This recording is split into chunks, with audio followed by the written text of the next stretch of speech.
Karibu tena mtazamaji na asante sana kwa kuendelea kuwa nasi.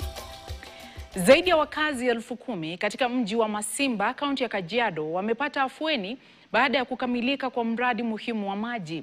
Mradi huo utawasaidia wakazi wa mji unaokua kwa haraka kwa kuwa katika barabara kuu ya Nairobi kwenda Mombasa na utasuluhisha shida ambayo imewakumba wakazi hawa kwa miaka mingi.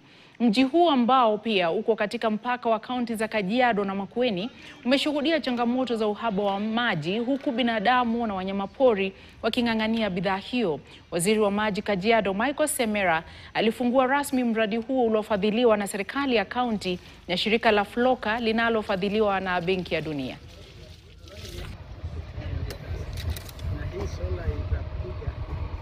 Hili ndio mradi ambao tunasema kuwa ni mzuri zaidi, imeweza kufenziwa vizuri, tunaweza kulinda ile na spring protection kwa kizungu, na lingine wananchi waweze kupata maji kiosk, na itaweza vile vile kuwapatia watu hapa kazi, kwani kuna watoto ambao watakuwa nauza hizi kiosk, kuna wale wataandikwa vile vile kumanage hii maji. Saa hii tumekuwa safe kabisa.